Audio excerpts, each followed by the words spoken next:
Today I'm going to show you an inside room that we're working on for this vlog, and it's something I've been wanting to show you for a little bit, and I just finished it, so I can't wait to show you the finished product at the end of the video.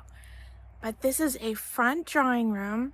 It's right at the front of the house here, and it is open to the dining room. So that means that, well, you could technically paint both the dining room and the drawing room the same color, but I want to do things a little differently. So my dining room is going to be an upcoming video. I haven't started it yet, but it is, I'm an artist, so I'm going to be painting a mural in the Victorian-style of wall coverings, in the chinoiserie style that they do. So right now the dining room is just painted the base color, and it's a lovely green. It's a bluish green. It's very rich, and that room is on the north side of the house, so it gets very little light, so it really needed a rich color. I started out years ago when I first came here, about 10 years ago. I painted it a very pale green, and it just washed it out and made it look really sad. But I think a dining room can be more dramatic, and I think it's going to work. So knowing that's my plan for that dining room, I want to redo the front drawing room to a more neutral shade. Now, I know what you're thinking. It's not like me to do neutral beigey tone walls. I happen to prefer color and pattern, and I like things more on the European side of the scale. So that's just what I grew up around. That's what I'm used to. Used to live in Europe. So that's kind of where my taste lies. But this is going to be a good base. Now, it was hard for me to start redoing this room because when my ex-husband and I first bought the house, I had a different plan for it. It was going to be based on a room in Buckingham Palace that I saw. It's their great picture gallery. And so I painted it, and then I stenciled a wall, and then I didn't finish the room. I just stopped because things quickly fell apart in my personal life, and then got a divorce, and then the room sat there, and then there was flooding. So that's a whole different video, but there were faulty pipes put into the house when it was built, and they were disintegrating, so all the ceilings came down, floods everywhere. It took me a while to discover what was wrong because a lot of the plumbers didn't know, but it turns out they were Quest pipes recalled in the 90s, and there was a big class action. So I'm not able to collect on the class action because it timed out before I bought the house.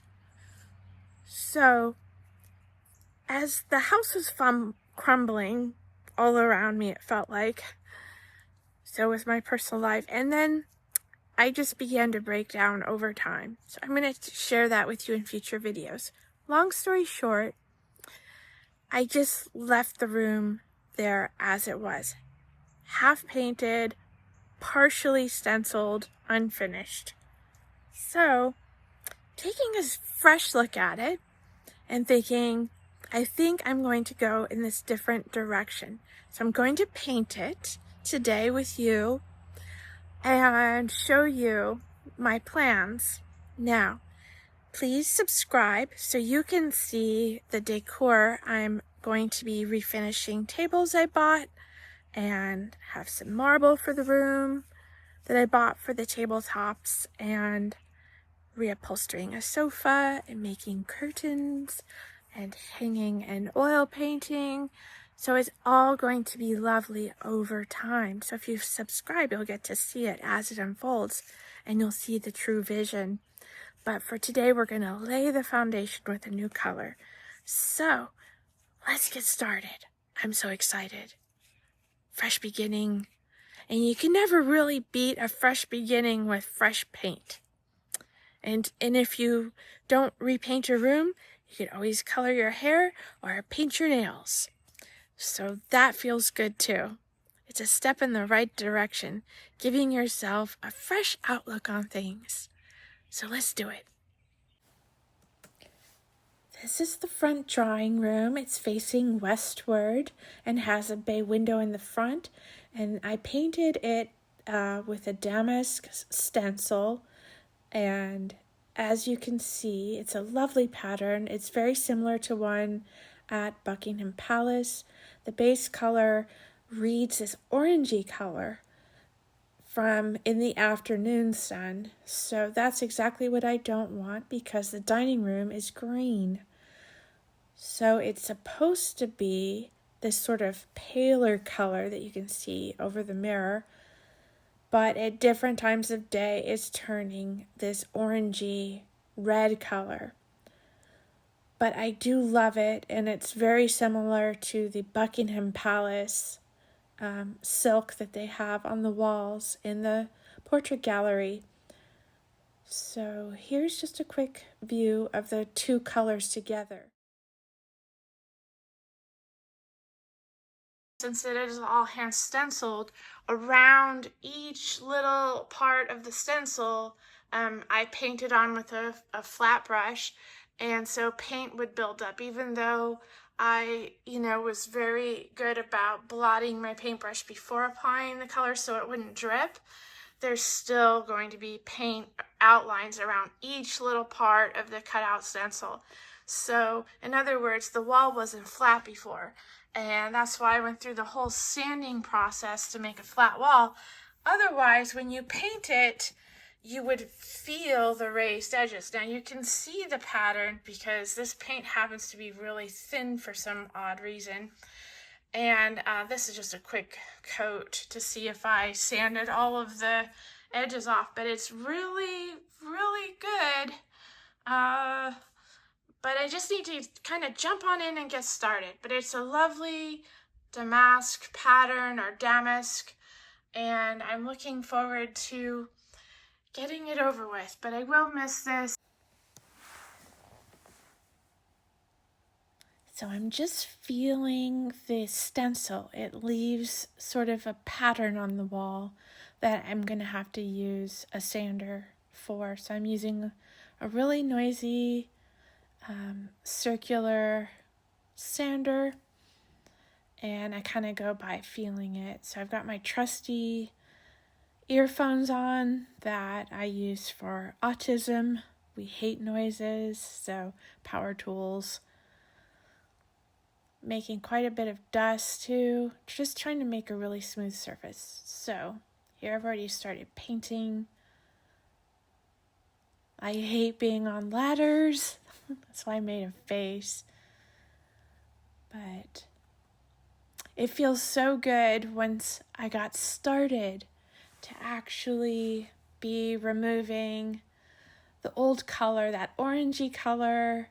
And then even though I loved the stencil, I could use it again, but I've grown to love just the plain blank wall for now. And I have the stencil so I could use it for a future project or a future house someday. Who knows? But it feels so good to have that old pattern away and the old color. It's sort of like, feels like removing the bad memories along with it. So I really love painting. It's just something I always want to do myself. And that's why I don't really cover up the furniture. So I'm a really good painter. I paint so carefully. I don't even have a drop cloth on the floors. And if I ever make a drop, I just clean it up as I go along. So I'm not covering my 1840s sofa. It looks like I'm close to it, but I'm really not. But that's the bay window. And the windows need to be replaced. They're really cheap, junky aluminum windows from the 80s kind of. And they're double pane, but the seal is broken, so they're all cloudy and horrible. You're doing some brushwork under the windowsill. And yes, off camera, I did take the brass plug outlet covers off. So I'm sure you're wondering about that. But I just find painting so relaxing and also like methodical. Just doing something. I love to work with my hands. And that's why I love to garden so much. If I could be, like, an ideal job for me would be, working in a porcelain factory, hand painting porcelain, like flowers and birds on porcelain. I would just love that. So, yeah, don't worry. I do remove the outlet cover and paint it properly.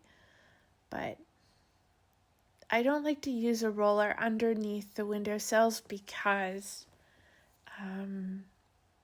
it's actually a pretty small space under there. But I do off camera just to get the texture. Here is the room finished with the painting. It's the afternoon, so this room is facing westward. See how cloudy the windows are? They need to be replaced. But this is how it all looks. Now, I'm not going to show you the furnishings yet until a future video, but I just wanted to show you the finished base paint and it going nicely with the green room. So I hope you like it. The rest is going to be a surprise for when we add the furnishings in. So, what do you think? I know it's just probably some of you still love the stenciling, and I do too, but I can see the finished design of this room in my mind and the next door dining room. So, trust me, it's going to work, and please subscribe and you'll get to see some other fun projects, some refinishing furniture and getting this room put together. I'm sitting on my 1840s sofa that I bought probably 12 years ago, and it's from Mississippi where I am, and it's antebellum 1840. So gosh, it's almost 200 years old and it's still in great condition. So I want to learn how to upholster it and imagine it in a lovely dark green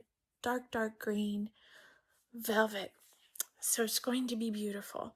So I have some big plans for this room, and I've already started to make the curtains. That'll be a future video. I just have to save up to get the curtain rods. I hope you enjoyed the video, and thank you for spending time with me and for following the journey. I'll see you in the next video. Subscribe. Bye.